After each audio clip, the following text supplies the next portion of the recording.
Hi, everyone. My name is Sarah Bonnemaison, and I'm a professor of architecture at Dalhousie University in Halifax.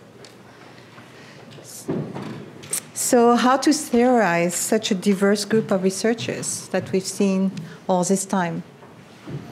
There's so many themes, from scaffolds to learning, to computation, to robotics. And all those disciplines are under one umbrella, living architectural systems. So I asked myself, is there a value in discussing what's shared? Is it even worth it? It's a big job. So I'm in this seat as a theory person, and so I've taken on the question. To do that, I started to interview people a year ago on my sabbatical. I went around and I captured the research of different people through a conversation, not really an interview, I should say. And those were really wonderful. Some of them are published in the white papers, and some more will be published in following white papers. And they really meant to be conversations, not like a monologue of what you guys are doing, but more conversation about organicism and the value of that in your work. I interviewed Dana Kulik, Robert Gorbert, Colin Allard, Philip Beasley, Alan Macy, Carol Collett, Martin David Robinson, Michael Stacey, Rachel Armstrong, and Simon Ferraccio. Having done that, I thought, now what? Well, I had to sit down and actually think about what it means. What is a living system in a relationship to architecture? Is this a new idea, or do architects have talked about living? And do people see building as living? These questions led me to a look at a more closely relationship between nature and architecture. In fact, the very idea of mimesis, which is a very old idea, mimesis or mimicry, which comes from biomimicry, right, is at the heart of the whole thing.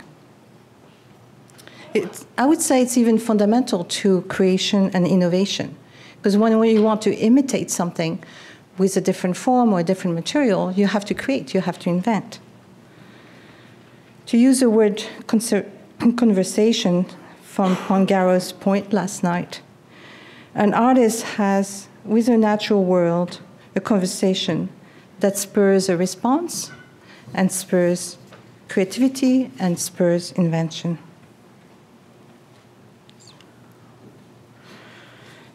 So I ran a graduate seminar on this topic to think through the idea. The anchor of the seminar was a text by Caroline van Eck, a masterful reflection on nature and architecture and mimesis, called Organicism in 19th Century Architecture. It was published in '93. Actually, it was her PhD thesis. In this work, she discusses German, the Samper, the French Cuvier, the English Ruskin, and so on.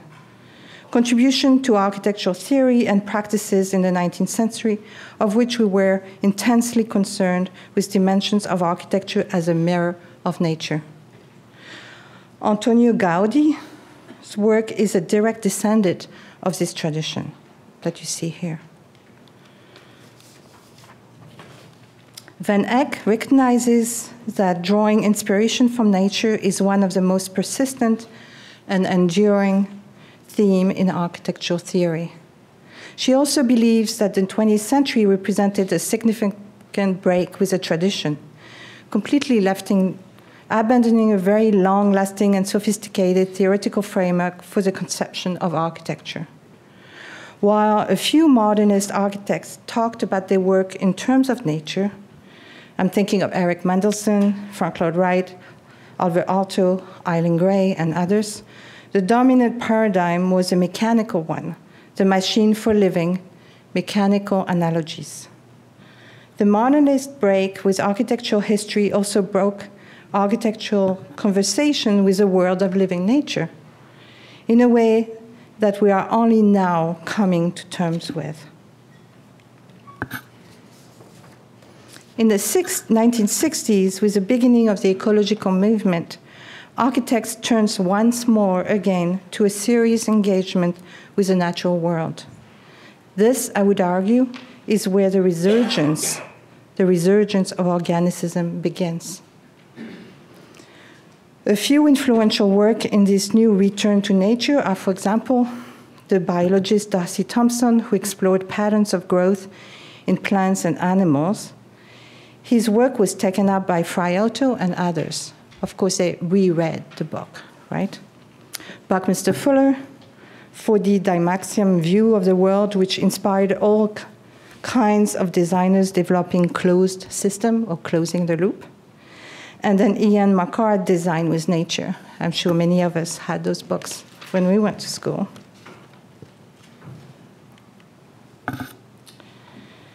The catalog that you've seen along with the exhibition reveals the enduring value of organicism in architectural education, research, and practice. I identified 5 themes in Eck's book to be explored in the seminar. I could have picked others, but those were the ones that came back again and again. So the first theme is a growth from within, architecture conceived as evolving, as growing, or changing over time according to its own inner logic. The idea of harmonic unity, architecture which is elegantly joined or skillfully put together, and therefore beautiful and elegant. Macrocosm and microcosm, in which architecture is conceived as a mirror of larger or smaller worlds. And geometries derived from nature, including geometric perfection, such as Platonic solids. The notion of growth and evolution again. The human body, including proportion, movement, and so on.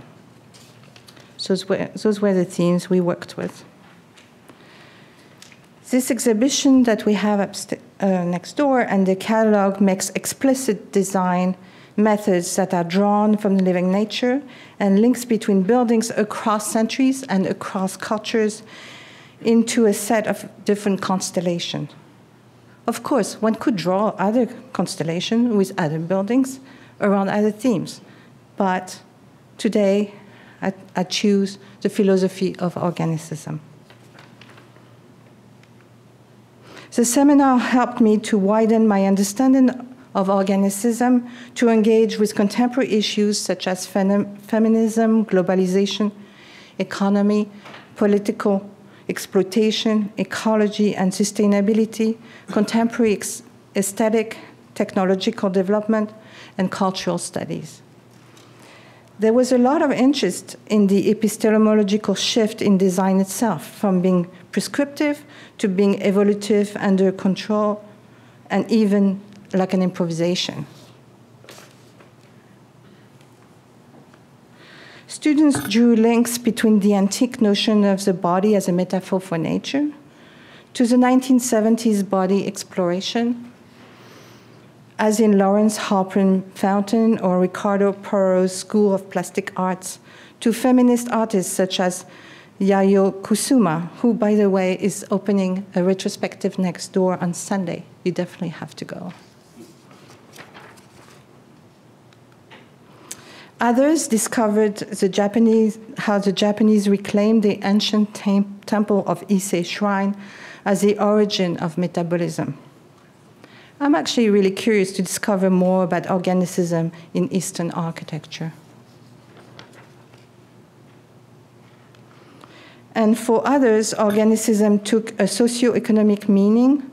For example, in Pakistan, the concept of the seed and the growth from within is a meaningful metaphor for sustainable economic development. The architect Yasmin Larry designed the stove that you see here, and a process to spread the knowledge of how to build it as a way to create spaces for women to cook and to teach each other how to build that stove for a fee.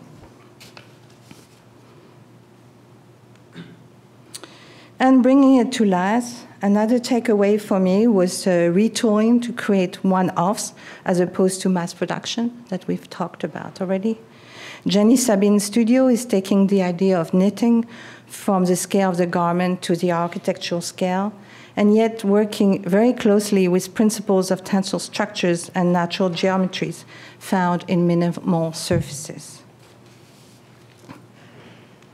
And perhaps the most daring for me is to step beyond mimesis by working with nature directly, such as the work of Carol Collette that you saw this morning, Botanic Fur, and Brian Lilly's material exploration in porosity with mixture of seaweed and clay. So this is stepping away from absolute pure mimesis, and that was the biggest challenge for me. I'll be happy to talk about it.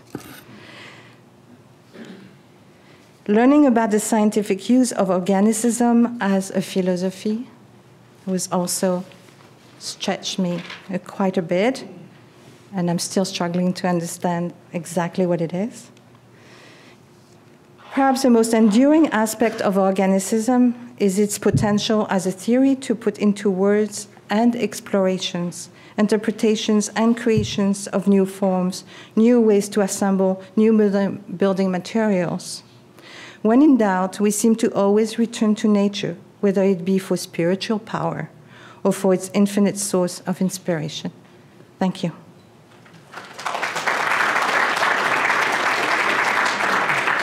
Time for a question. Sarah, I have a question. Yeah. How would you relate the How would you relate the mimetic tradition that you so eloquently presented with, say, Pugin, Ruskin, Persner, the modern movement, emphasis on truth to materials? Mm-hmm. So are they opposites, or are they actually part of a potential whole? Yes, and I think that's, we're looking at modernism again now, and we're discovering that a lot of the modernists, the high modernists, were actually using mimesis. But this history of modern architecture is telling us, no, they dropped that whole story, and they went for, truth in material. But it's actually much more complicated than that. And there's a wonderful book on Mies van der Rohe, for example, that shows that all the proportions he was using and so on were absolutely classical and absolutely based on, Renaissance proportions and so on. And even the beams, his famous metal beams, were covered in order to give that illusion. So I think what we're doing now is to revisit all this and thinking through it again. Yeah? Yeah.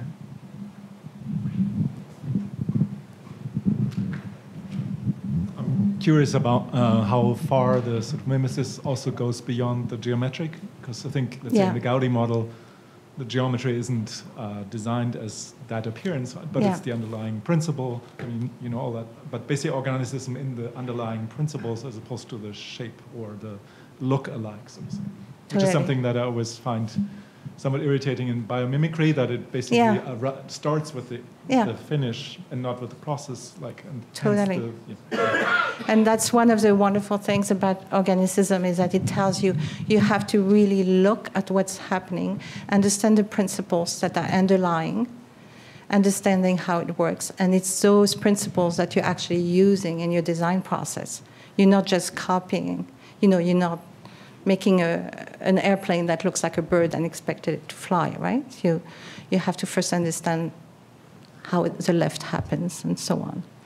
And so in Gaudi's incredible models that were redone by the Institute of Lightweight Structures in Stuttgart, the idea was to try to understand what did Gaudi understand about the flow of forces when he made those hanging models in order to do his architecture. So it was doing design in reverse in order to understand how he could visualize forces through mimesis in order to then interpret that to build his church. Does that make sense? Yeah. Mm-hmm. Just maybe as an extension, do you see a trend of a new, the contemporary, basically reinterpretation? Yeah, I think so. I think so. I think we've seen a lot of it Yeah, exactly. And I think it's wonderful that we're going under the layer of not just mimicking, but we're actually trying to really engage with the material, engage with processes, or engage with our own understanding of the research in order to create new things, beautiful things. Thank you, sir. Yeah?